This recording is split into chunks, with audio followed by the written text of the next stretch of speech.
معروف scholar engineer محمد علی مرزا سے ملنے جہلم پہنچے۔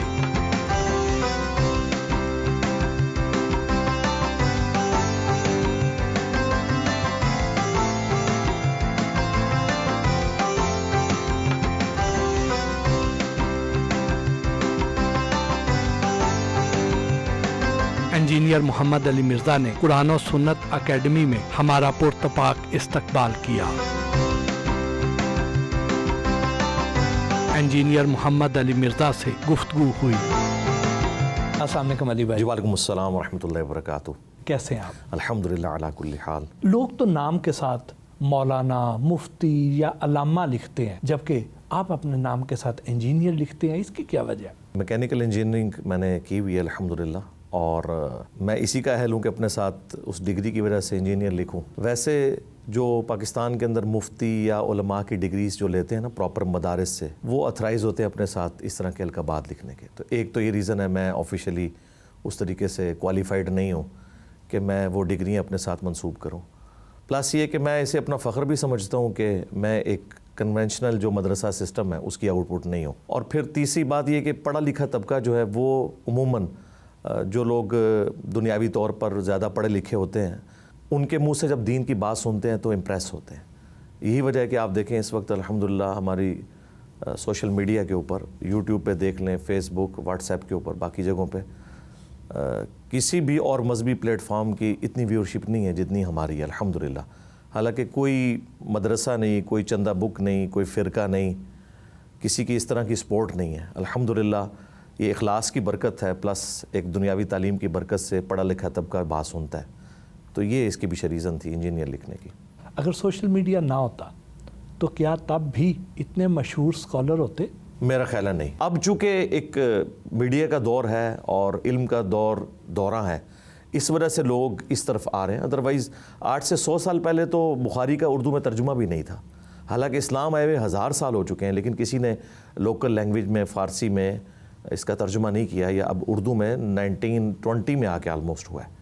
آپ اس سے اندازہ لگائیں، قرآن کا پہلا ترجمہ آلموسٹ 200-250 سال پہلے شاہ ولی اللہ دہلوی نے فارسی زبان میں کیا، اور اس کی وجہ سے انہیں 5 سال تک جو ہے وہ شہر بدر رہنا پڑا کہ قرآن تو عربی میں تھا، اس نے فارسی میں بنا دیا۔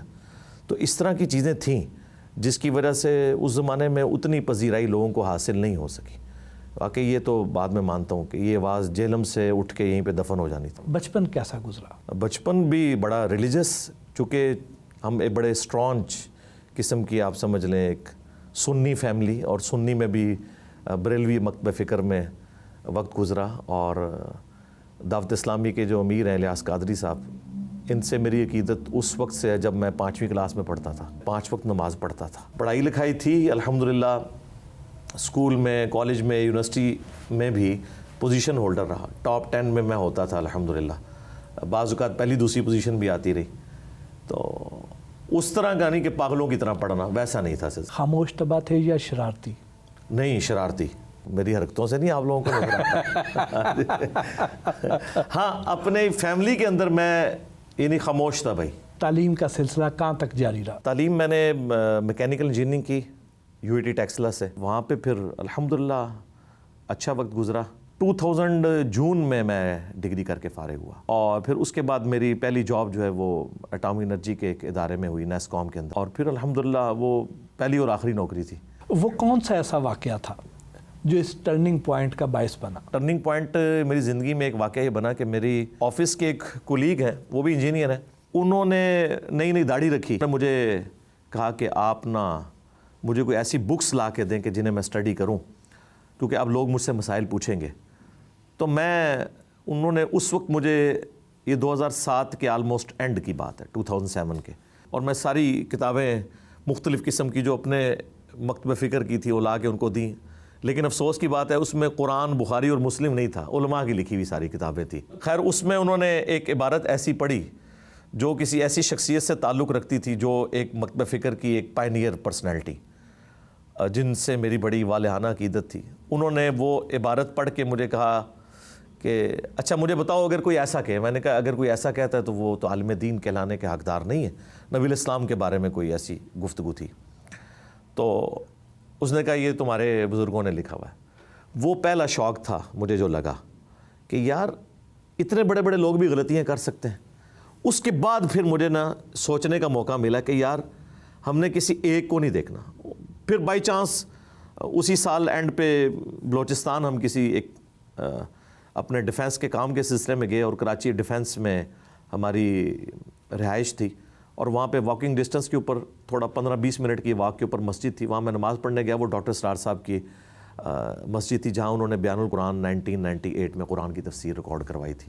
تو پھر میں جب بیسمنٹ میں گیا تو میں نے دیکھا ڈاکٹر اسرار صاحب کی CDs رکھی ہوئی تھی, ان کی بکس. تو ہم تو ان سے کوئی اتنی اچھی عقیدت نہیں رکھتے. تو میں نے کہا اچھا اس نے وہاں پہ ایک CD تھی قرآن اور اقبال. میں نے اس لیے سے لی کہ شاید ڈاکٹر اسرار نے ڈاکٹر اقبال کے اوپر کرٹیسزم کیا ہوگا. لیکن جب وہ میں نے CD سنی نا تو مجھے اندازہ ہوا قرآن کی امپورٹنس کا, ڈاکٹر اقبال کی زندگی میں کیسے چینج آئی اور ڈاکٹر اقبال کی وجہ سے ڈاکٹر اسرار صاحب کی زندگی میں کیسے چینج آئی. اس کے بعد پھر میں نے پری ڈیٹرمنٹ رزلٹس کے بغیر قرآن کو ترجمے سے پڑھنا شروع کیا اور پھر ڈاکٹر اسرار صاحب سے بھی میری ملاقات ہوئی. یہ آپ سمجھ لیں 2 واقعات ہیں ایک جو ٹرننگ پوائنٹ بنے. یہ سب نہ میں وابی نہ میں بابی, میں ہوں مسلم علمی کتابی, یہ نعرہ لگانے کے پیچھے کیا محرکات تھے؟ اس کے پیچھے ایک ہی محرک تھا, چونکہ سب کانٹیننٹ میں جو کوئی بھی کوئی علمی بات کرتا ہے نا تو اسے ایک ادبی گالی کے طور پہ وہابی کہنا شروع کر دیتے ہیں. اور یہ لفظ کافی بدنام ہے. ہمیں خود بھی نفرت تھی چونکہ جس مکتب فکر میں نے آنکھ کھولی ہے, آپ سمجھ لیں کہ کسی کو کافر کہہ دینے سے بھی بری بات تھی اسے وہابی کہا جائے. تو مجھے ڈر تھا جب میں کتاب و سنت کی بات کروں گا نا تو یہ بات ہوگی اور وہ ہونا شروع ہو گئی.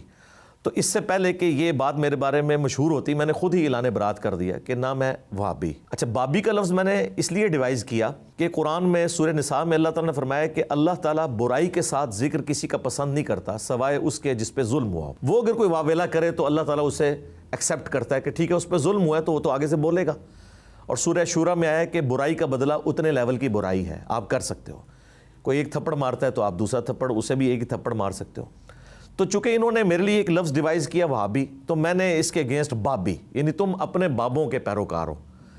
تو اب یہ ورڈ مکمل ہو گیا. ابھی تک تو وہابی چل رہا تھا, یہ بابی کی ٹرم میں نے ڈیوائز کی آ کے سب کانٹیننٹ میں. تو پھر میں نے کہا کہ بابی تم ہو اور جو کتاب و سنت کی بات کرے تم اسے وہابی کہتے ہو, تو نہ میں وہابی نہ میں بابی. بس میں اتنا ہی کہتا تھا. پھر کسی بھائی نے یہاں رابطہ کیا, اس نے کہا جی اس کو شعر کو مکمل کریں, میں ہوں مسلم علمی کتابی, تاکہ یہ کمپلیٹ ہو جائے. تو پھر میں نے کہا کہ میں ہوں مسلم علمی کتابی, یعنی علمی کتابی کو فرقے کا نام نہیں, یعنی ہم بکش مسلمان جسے ہم کہتے ہیں نا انگلش میں بکش. کیا وجہ ہے کہ ہمارے ہاں جو دنیاوی تعلیم حاصل کرتا ہے وہ اگر اسکالر بن جائے تو لوگ اس کو ایکسیپٹ نہیں کرتے ہیں, اور اگر کوئی مذہبی رہنما کاروبار کرے تو اسے معیوب سمجھا جاتا ہے؟ اس کی وجہ جہالت ہے جی. جو آلریڈی وہاں بیٹھے ہوئے لوگ ہیں نا ان کی ساری چودراہٹ لگتی ہے اسٹیک کے اوپر, وہ پھر مختلف طریقے سے کرتے ہیں. اور یہ سیم ایٹیچیوڈ انبیاء کرام کے ساتھ بھی ہوا ہے. آپ دیکھیں سورہ ہود پڑھ لیں, سورۃ الاعراف پڑھ لیں, جب کبھی بھی کسی نبی نے دعوت کی نا تو قرآن میں آیا کہ اس قوم کے سردار کھڑے ہو گئے. اب سردار کیوں کھڑے ہوتے تھے؟ عوام تو غریب تو قبول کرتے تھے, سردار اس لیے کھڑے ہوتے تھے وہ یہ سمجھتے تھے ہم جس طرح عوام کا استحصال کر رہے ہیں نا اور ہم لیڈرشپ ہیں, یہ ہم سے لیڈرشپ آ کے چھین رہا ہے. اور یہ اس قسم کا لیڈر ہے کہ صرف اس سے لوگ ڈریں گے نہیں بلکہ اس سے دلی عقیدت بھی رکھیں گے, کیونکہ یہ پروفٹ بھی ہے ان کا. تو اس لیے آیا کہ ہمیشہ قوم کے سردار کھڑے ہوئے, کیونکہ انہیں نظر آتا تھا کہ ہماری چودراہٹ تو گئی. تو یہی ہر جگہ آپ کو نظر آئے گا, حالانکہ یہ اس طرح ہونا نہیں چاہیے, لیکن یہ المیہ ہے کہ ایسا ہوتا ہے. لیکن اب جب کہ دنیا پڑھ لکھ گئی ہے نا تو اب لوگ ان چیزوں سے ویسے کافی حد تک میں نے دیکھا ہے کہ آزاد ہو چکے.